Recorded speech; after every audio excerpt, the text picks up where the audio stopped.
हम आज professor doctor Ashok Chandra MD MRCP FRCP KGMC medical college के रिटायर्ड प्रोफेसर हैं और उनकी प्रेरणा से हम कुछ ये ज्ञान के लिए हेल्थ से संबंधित वीडियो बनाते हैं।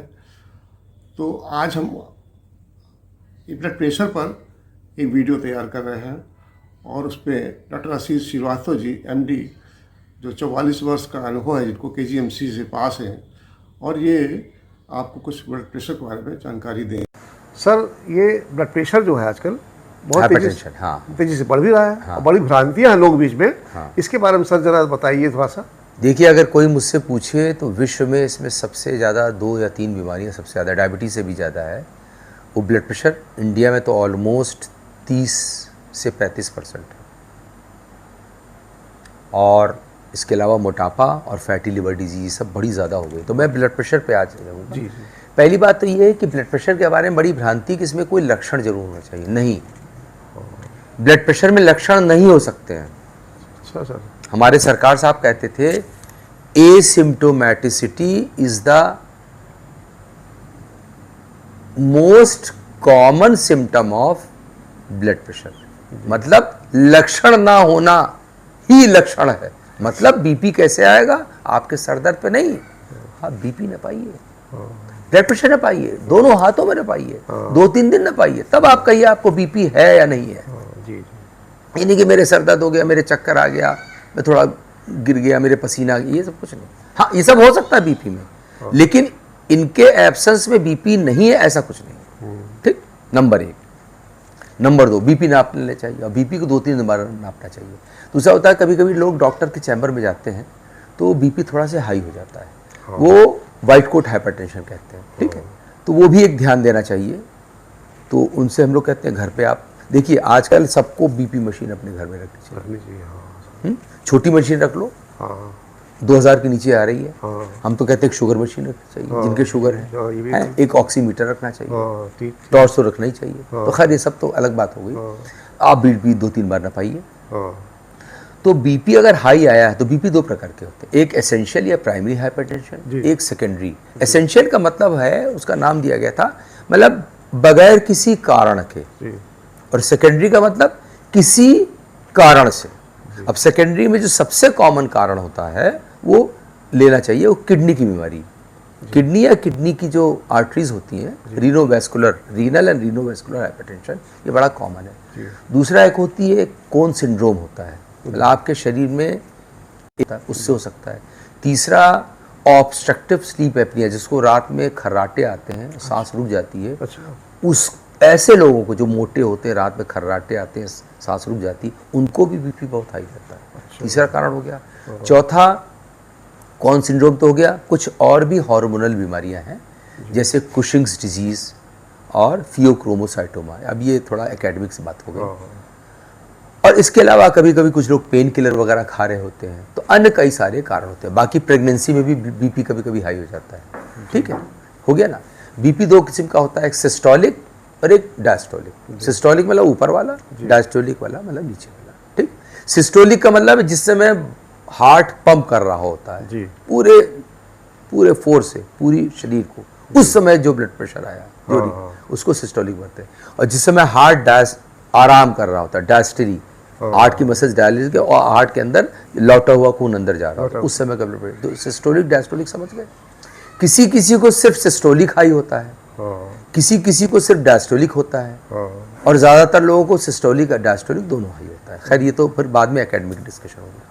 अब इसमें क्या करना चाहिए कि अगर किसी को ब्लड प्रेशर है तो एक चीज़ ये जरूर ले लीजिए, जिसको पहले हम लोग एसेंशियल हाइपरटेंशन प्राइमरी बोलते थे, जो ज़्यादातर लोगों को होता है, वो अब एसेंशियल नहीं रहा। वो अब पकड़ा गया है कि ऐसे लोगों को मेटाबॉलिक सिंड्रोम होता है, मोटे होते हैं, थोड़ा स्ट्रेस में रहते हैं, तंबाकू खा रहे होते हैं, तो वो अब एसेंशियल तो नहीं रह गया, लेकिन अभी भी उसका नाम एसेंशियल है, प्राइमरी बोला जा रहा है। सेकेंडरी वालों के लिए अभी हमने कारण बता दिए।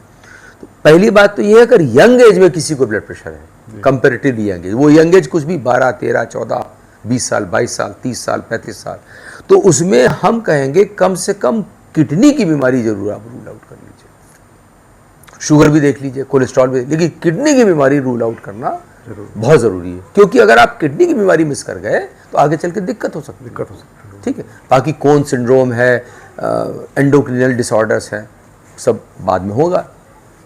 दूसरा ये है कि मोटापा देख लीजिए, जी। नमक देख लीजिए, तंबाकू देख लीजिए, तनाव देख लीजिए, तो इन सबको देखिए, पूछिए, इन सबको कम कराइए, वॉकिंग कराइए। तो इसको हम लोग बोलते हैं life style changes, relaxation, yoga, meditation, नमक कम करना, घी तेल कम करना, ठीक है, तोंद कम करना, जी आजकल ठीक बहुत ना। हाँ, तो ये हो गया। उसके बाद फिर दवाइयाँ दी जाती हैं, हम एसेंशियल की बात कर रहे हैं। जी। तो दवाइयाँ दी जाती हैं, दवाइयाँ आपका डॉक्टर आपको देगा। हाँ, ये अपने मन से कभी नहीं खाना चाहिए। हाँ, रात में इमरजेंसी पड़ गई, कोई दवा आपने खा ली, उसके साथ पल्स रेट वगैरह ज़रूर देख लेनी चाहिए। पल्स है, ऑक्सीजन देख लीजिए, उसका हार्ट देख लीजिए, तो ये सब भी देखना पड़ेगा। किडनी के टेस्ट आपको कराने ही है, ईसीजी की ज़रूरत पड़ सकती है। तो एक तो ब्लड प्रेशर हो गया एसेंशियल, प्राइमरी। दूसरा होता है सेकेंडरी। सेकेंडरी ब्लड प्रेशर की सबसे खासियत बात होती है, एक तो आपको शुरू में किडनी के टेस्ट और ये सब करा लेने चाहिए। किडनी, सोडियम पोटेशियम, यूरिन और आपका सीबीसी, ये बेसिक टेस्ट है, और इसके बाद ईसीजी करा लीजिए। सेकेंडरी जो हाइपरटेंशन होता है, अमूमन वो 2 या 3 दवाओं से कंट्रोल नहीं हो पाता। तो कोई भी ब्लड प्रेशर 160/90 के नीचे ना आ रहा हो, 2 या 3 दवाइयों से नहीं कंट्रोल हो रहा हो, 3 दवाइयों से, तो फिर समझ लीजिए कि वो रेजिस्टेंट हाइपरटेंशन है। रेजिस्टेंट हाइपरटेंशन का अमूमन कारण सेकेंडरी होता है। रेजिस्टेंट तब बोलेंगे जब वो 2-3 दवाइयों से कम नहीं हो रहा। अभी आपके डॉक्टर की उसके हिसाब से चलिए, ठीक है।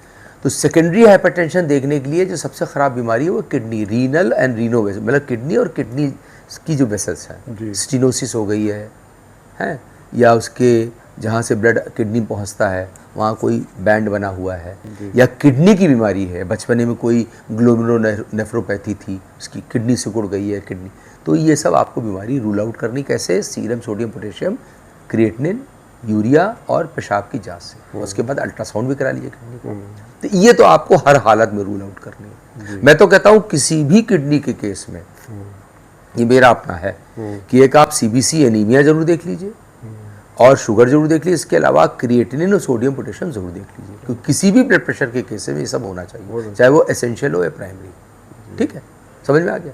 अब सेकेंडरी में हमने आपको किडनी बता दिया, बाकी अब हमारे आपकी बात से बाहर निकल जाएगा, लेकिन ये तो पूछ लीजिए भैया आप मोटे हो? हाँ मोटे हो, तो आपको रात में खर्राटे आते हैं, सांस तो नहीं रुकती? उसकी पत्नी से या उसकी माँ से कहिए इनका एक वीडियो बनाओ, हम तो वीडियो बनवा देते हैं। जब इसकी सांस आ रही है, देखो सांस तो नहीं रुक रही है, एपनिया तो नहीं हो रहा है।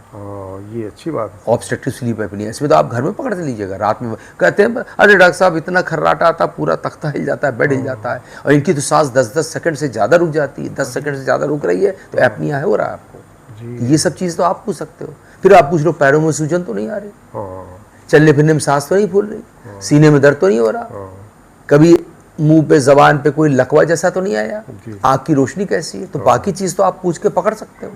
फिर इनका फंडस भी करा लेना चाहिए, आँख के अंदर का पर्दा, रेटिना। तो हाँ, तो ये अगर आपने इतना कर लिया है तो मैं बता रहा हूँ, इंश्योर कर रहा हूँ कि 99% ब्लड प्रेशर का कारण आपने पकड़ लिया है, क्योंकि वो या तो प्राइमरी होगा या सेकेंडरी होगा। सेकेंडरी में कॉमन है किडनी, कॉन सिंड्रोम जिसमें एल्डोस्टेरॉन हार्मोन ज़्यादा हो जाता है, तीसरा मोटापा और ये ऑब्स्ट्रक्टिव स्लीप एपनिया। ठीक है, तो आपने पकड़ लिया। अब फियोक्रोमोसाइटोमा और कुशिंग्स डिजीज अनकॉमन डिजीज है।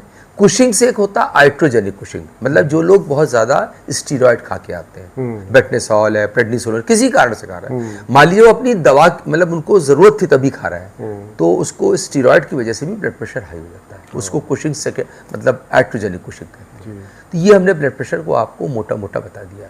अब इसमें ये ज़रूर देखना पड़ता है, किडनी अगर नॉर्मल है तो आप अपने फल वल खाइए। फल खाने में पोटेशियम और मैग्नीशियम ज़्यादा होता है, सोडियम बढ़ाता है, पोटेशियम मैग्नीशियम कम करता है, तो फल इनको जरूर खाना चाहिए। इनको अपना भोजन को संतुलित रखना चाहिए, मैदा घी तेल की चीज़ें, तंबाकू तो बिल्कुल बंद कर देंगे। तंबाकू समझिए हमारे शरीर का सबसे बड़ा दोष। मैं आपको बताऊँ, इसी समय बता दूँ, मेरा ही बनाया हुआ है, तंबाकू, तोंद और तनाव, ये 3 बीमारी के घर हैं। तनाव हटाइए, तंबाकू ना खाइए, तोंद ना निकलने दीजिए। आपको 99% जिसको नॉन कम्युनिकेबल डिजीजेस कहते हैं, लाइफ स्टाइल, वो नहीं होंगी। जी। आप कब? तोंद कम कर दीजिए, आपको डायबिटीज, ब्लड प्रेशर, कोलेस्ट्रॉल, फालिज कम होगा। आप तंबाकू ना खाइए, आपको फालिज, ब्लड प्रेशर कम होगा, कैंसर कम होगा। और तनाव कम कर दीजिए तो आपको ब्लड प्रेशर, हार्ट अटैक, ये सब की बीमारियां कम होंगी, देखा गया है। और वॉक खूब कीजिए। इसी समय मैंने आपको एक चीज बता दी, तो ब्लड प्रेशर के लिए ही कि वॉक करिए, संतुलित भोजन लीजिए, साग फल का प्रयोग खूब कीजिए। नट्स भी आप खा सकते हैं। लोगों के बड़ा ये है कि मैं साहब वो बादाम नहीं खा सकता, ऐसा कहाँ लिखा है भाई? 4-5 बादाम खाना चाहिए, ज़रूरी है। उसमें एसेंशियल फैटी एसिड्स होती हैं, ओमेगा 3 फैटी एसिड होता है। तिल का लड्डू खा सकते हैं, ठीक। फल खाइए, जूस नहीं पीना है, जूस नहीं। जूस से शुगर तुरंत बढ़ती है और उससे ट्राइग्लिसराइड बढ़ता है, जूस मोटापा लाता है। फल खाइए, क्योंकि फल में गूदा होता है, तो वो धीरे धीरे शुगर एब्जॉर्ब होती है, ठीक है। फल खाइए, पूरा फल खाइए, 250-300 ग्राम फल, 50 से 100 ग्राम हरी सब्जियाँ, सैलेड। नमक को कम कीजिए, नमक को 5 ग्राम टोटल कम कर दीजिए, घी तेल कम कर दीजिए, तंबाकू बिल्कुल बंद, अल्कोहल बिल्कुल बंद, और तनाव को रिलैक्सेशन रहिए और वॉक कीजिए, तो आपका ब्लड प्रेशर प्राकृतिक रूप से घटेगा। इसके अलावा जो डॉक्टर आपको दवा कह रहा है, दवा खाइए, ठीक है। कुछ दवाएं बीटा ब्लॉकर होती हैं, उसमें नब्ज नापते रहते रहे। कुछ कैल्शियम चैनल ब्लॉकर्स होती हैं, लाइक एम्लोडिपिन, तो उसमें क्या होता है कि आपको पैरों में सूजन आ सकती है, तो उससे घबराइए नहीं, अपने डॉक्टर से बताइए। वैसे आजकल तो इतनी अच्छी अच्छी दवाइयाँ हैं, ARBs हैं, एस इनहिबिटर्स बहुत पहले आ गई थी, ARBs आ गई हैं, कैल्शियम चैनल ब्लॉकर्स है, सब नई नई दवाइयाँ आई हैं, डायरेटिक्स हैं, तो उसमें बहुत अच्छा होता है, मतलब बहुत अच्छा रिजल्ट है। तो अब ब्लड प्रेशर एक ऐसी बीमारी हो गई है जिसको कि ब्लड प्रेशर की एक ऐसी बीमारी हो गई है जिसका कि अब आप जब इलाज कीजिएगा तो आप 99% लोगों का ब्लड प्रेशर कंट्रोल रह सकता है, ठीक है। तो उसमें जिनका नहीं कंट्रोल रहेगा उनको फिर आगे जाना चाहिए, तो फिर सेकेंडरी और रेजिस्टेंट ब्लड प्रेशर के बारे में